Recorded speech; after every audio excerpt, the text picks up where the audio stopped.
Hello, नमस्कार दोस्तों।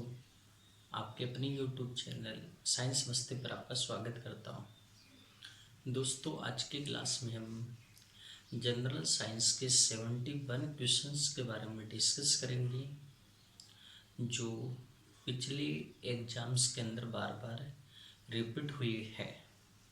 और यकीन मानिए दोस्तों, जितने भी आगामी एग्जाम होंगे उनमें भी वही क्वेश्चन ज़्यादा रिपीट होने के चांस है जो गत वर्षों में परीक्षा हुई उनके अंदर आए थे।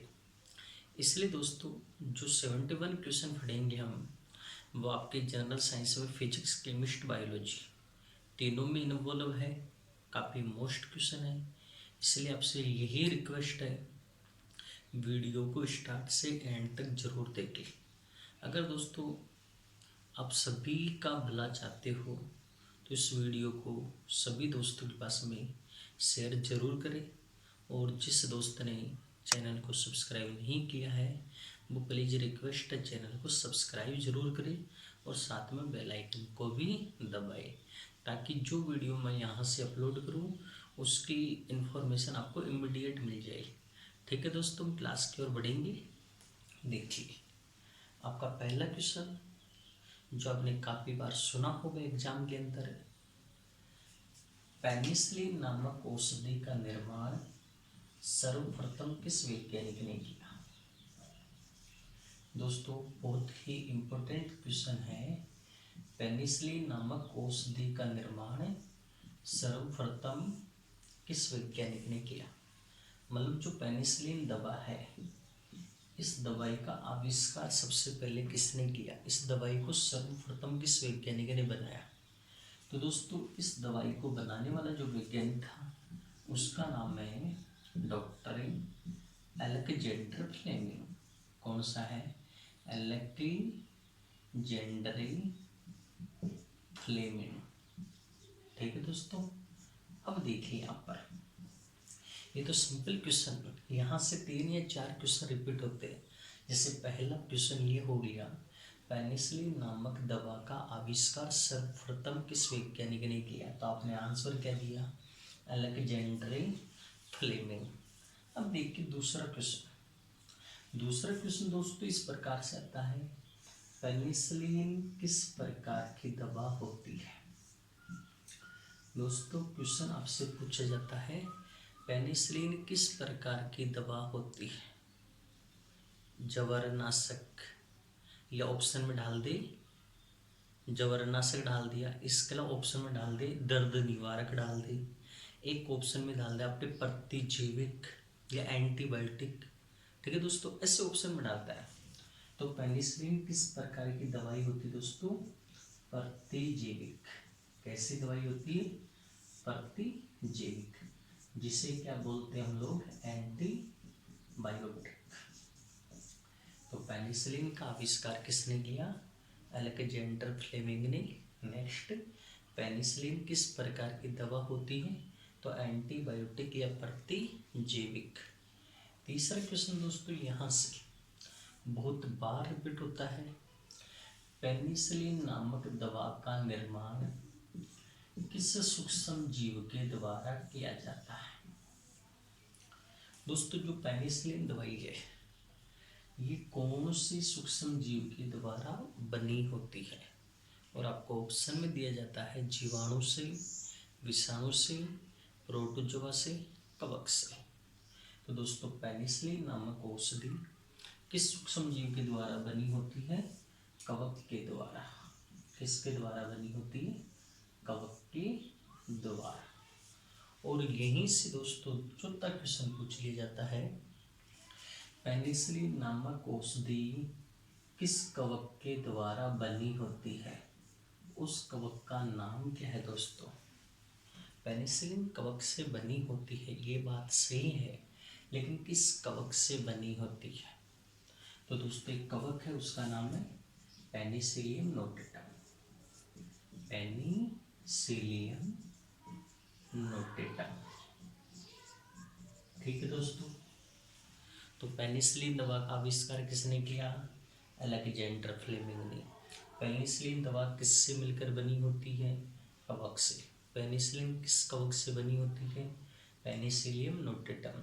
पेनिसिलिन किस प्रकार की दवा है? एंटीबायोटिक या प्रतिजैविक दवा। नेक्स्ट दोस्तों यहीं पे हम बात करें, बहुत इंपॉर्टेंट क्वेश्चन आता है, पैरासीटामोल किस प्रकार की दवा होती है? दोस्तों एक दवाई है, कौन सी? पैरासीटामोल। तो क्वेश्चन है पैरासीटामोल किस प्रकार की दवा होती है? दोस्तों पैरासीटामोल का उपयोग बुखार को कम करने के लिए किया जाता है, और बुखार को हम लोग बोलते हैं जवर। कम करने का मतलब नाश करना, तो बुखार को कम करने वाली दवाइयों को क्या बोलेंगे? जवरनाशक। और बुखार को कम करने वाली दवाई कौन सी है? पैरासीटामोल। इसका मतलब पैरासीटामोल किस प्रकार की दवा है? जवरनाशक। अब दोस्तों कई बार जवरनाशक नहीं आता है, जैसे बुखार को फीवर बोलते हैं, इसी बुखार को पायरेक्सिया बोलते हैं। तो फीवर या पायरेक्सिया किसको बोलते हैं? बुखार को। और जो पायरेक्सिया के खिलाफ दी जाती है, एंटी दी जाती है, क्लियर है, उसको बोलेंगे एंटीपायरेटिक। तो पैरासीटामोल किस प्रकार की दवा होती है? अगर जवरनाशक ऑप्शन में नहीं हो तो ऑप्शन में आएगा एंटीपायरेटिक। बात एक ही है दोस्तों। क्वेश्चन ऐसे भी पूछ ले, निम्न में से एंटीपायरेटिक या जवरनाशक दवा कौन सी है? तो एंटीपायरेटिक या जवरनाशक दवा कौन सी है? पैरासीटामोल। अब देखिए दोस्तों नेक्स्ट बहुत इंपॉर्टेंट क्वेश्चन है। क्वेश्चन आपसे पूछ लिया जाता है, पीड़ानाशक या दर्द निवारक दवा कौन सी होती है? पीड़ानाशक या दर्द निवारक दवा कौन सी होती है? मतलब दोस्तों वो दवाई कौन सी है जिसका उपयोग दर्द को कम करने के लिए किया जाता है? तो दोस्तों दर्द को कम करने के लिए मोस्टली करते हैं एनाल्जेसिक का। किसको उपयोग करते हैं? एनाल्जेसिक। एनाल्जेसिक का मतलब दोस्तों ऐसी दवाइयाँ जो पेन रिलीफ होती है, दर्द को कम करने वाली होती है, वो क्या कहलाते हैं? एनाल्जेसिक। जैसे एस्प्रिन, जैसे एस्प्रिन। तो कई बार ये बात आता है एस्प्रिन किस प्रकार की दवा होती है? तो या तो ऑप्शन में था दर्द निवारक, या था पीड़ानाशक, या था एनाल्जेसिक। बात एक ही है। नेक्स्ट बात करें दोस्तों, तंबाकू की पत्तियों में कौन सा तत्व पाया जाता है? तंबाकू की पत्तियों में कौन सा तत्व पाया जाता है? दोस्तों तंबाकू की पत्तियों में कौन सा तत्व होता है? निकोटीन। तंबाकू की पत्तियों में कौन सा तत्व होता है? निकोटीन। इसके अलावा दोस्तों इसी क्वेश्चन को इस लैंग्वेज में भी पूछ लिया जाता है, निकोटीन तत्व तंबाकू के किस भाग से प्राप्त होता है?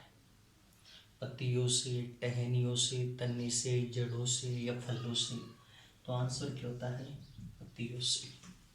इसके अलावा बात करें दोस्तों अफीम, बहुत इंपॉर्टेंट क्वेश्चन है, अफीम किससे प्राप्त होता है? अफीम किससे प्राप्त होता है?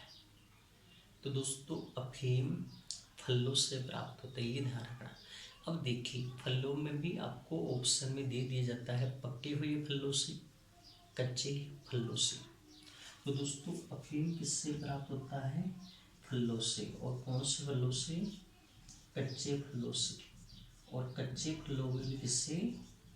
दूध से। कच्चे फलों में भी किससे प्राप्त होता है?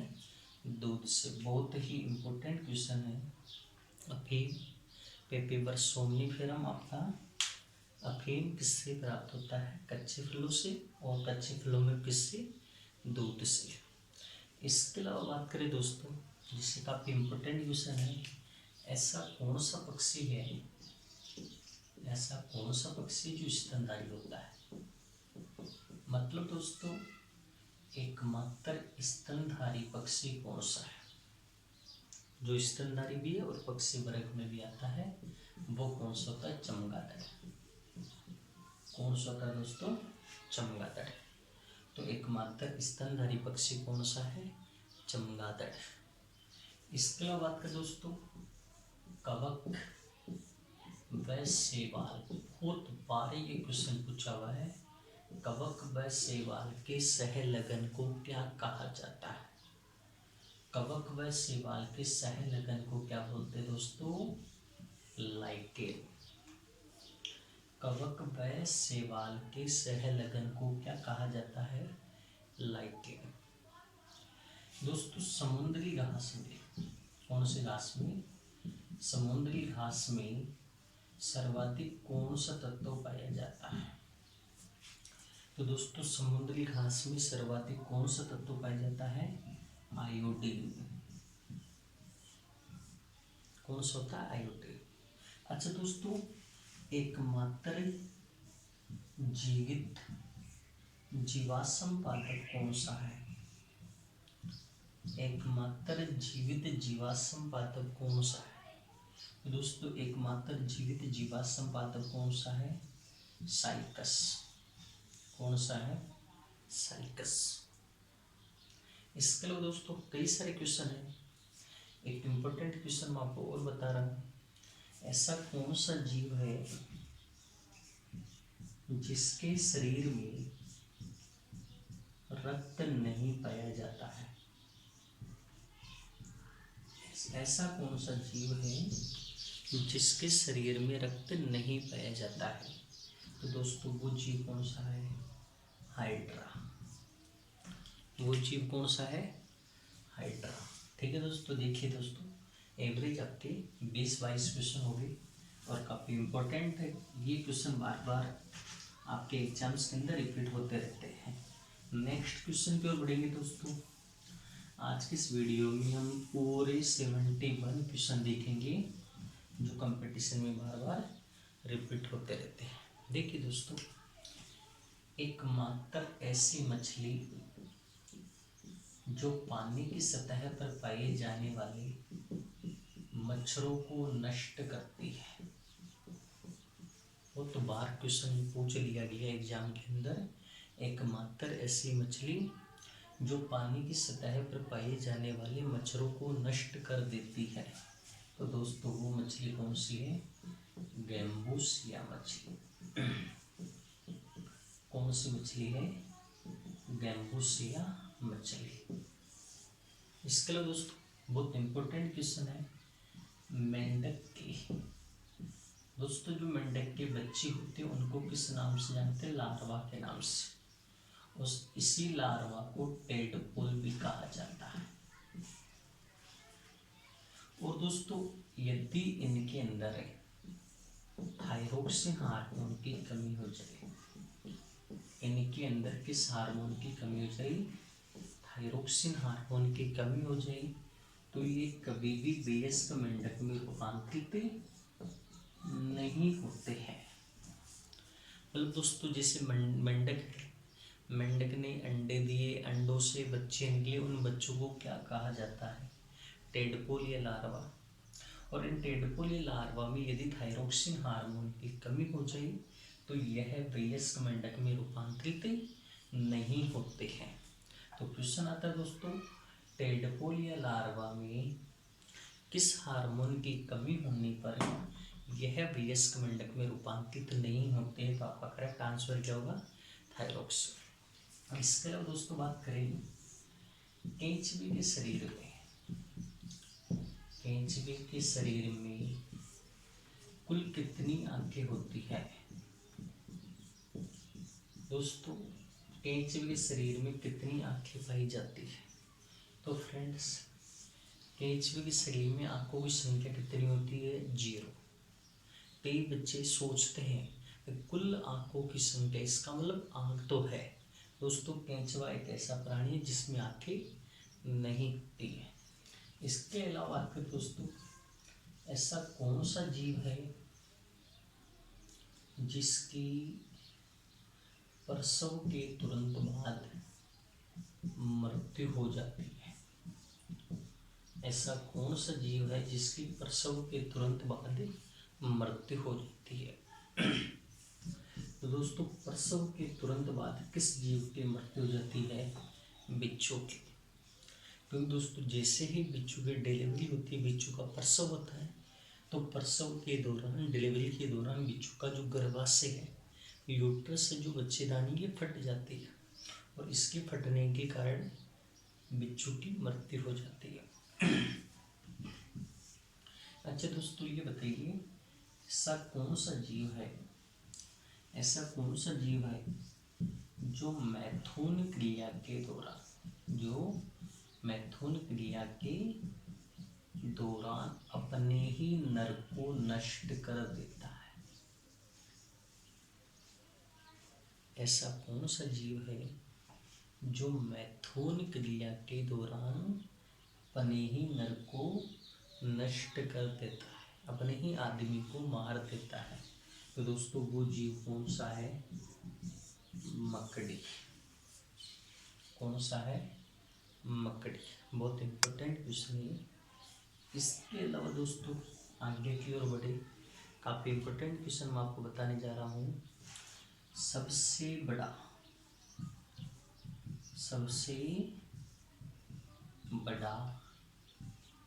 स्तनधारी प्राणी कौन सा है? दोस्तों सबसे बड़ा स्तनधारी प्राणी कौन सा है? तो देखिए, एक तो है बलुवे और एक होता है अफ्रीकन हाथी। दोस्तों सबसे बड़ा स्तनधारी प्राणी एक तो है बलुवेल, एक है अफ्रीकन हाथी। अब देखिए, बलुवेल पानी में रहता है और अफ्रीकन हाथी स्थल पर, और इन दोनों में बड़ा है बलुवेल, 2 नंबर पर है अफ्रीकन हाथी। अब दोस्तों देखिए, आपसे डायरेक्ट क्वेश्चन पूछा जाए, सबसे बड़ा स्तनधारी प्राणी कौन सा है? आपका आंसर क्या होगा? बलुवेल। फिर आपसे क्वेश्चन ये पूछा जाए, सबसे बड़ा स्तनधारी प्राणी स्थल पर रहने वालों में, सॉरी ऐसे पूछे, स्थल पर रहने वालों में सबसे बड़ा स्तनधारी प्राणी कौन सा है? तब आपका आंसर होगा अफ्रीकन हाथी। इसी के साथ में आगे की ओर हम लोग बढ़े दोस्तों, तो सबसे बड़ा पक्षी कौन सा है? सबसे बड़ा पक्षी कौन सा है? दोस्तों सबसे बड़ा पक्षी होता है शुतुरमुर्ग या ऑस्ट्रिच। सबसे बड़ा पक्षी कौन सा होता है? शुतुरमुर्ग या ऑस्ट्रिच। इसी के साथ में दोस्तों आगे की ओर बढ़े, तो सबसे छोटा स्तनधारी प्राणी, सबसे छोटा स्तनधारी प्राणी कौन सा है? तो दोस्तों सबसे छोटा स्तनधारी प्राणी कौन सा होता है? छछूंदर। सबसे छोटा स्तनधारी प्राणी कौन सा है? छछूंदर। और यहीं पे दोस्तों हम लोग पढ़े, तो सबसे छोटा पक्षी कौन सा होता है? सबसे छोटा पक्षी, तो दोस्तों सबसे छोटा पक्षी होता है हर्मिंग बर्ड। हर्मिंग बर्ड, जिसको गुंजन पक्षी भी कहते हैं। कौन सा पक्षी कहते हैं? गुंजन पक्षी भी कहते हैं। ठीक है दोस्तों, मेरे को लग रहा है शायद आपको कुछ हटकर ही बताया होगा, क्योंकि ऐसे क्वेश्चन दोस्तों क्लासों में बहुत ही कम कराए जाते हैं। इसलिए दोस्तों जितने मैं वीडियो डालता हूँ लगभग क्वेश्चन वाइज डालता हूँ, इसलिए हर वीडियो को दोस्तों पूरा जरूर देखा करो। ठीक है दोस्तों, जय हिंद जय भारत।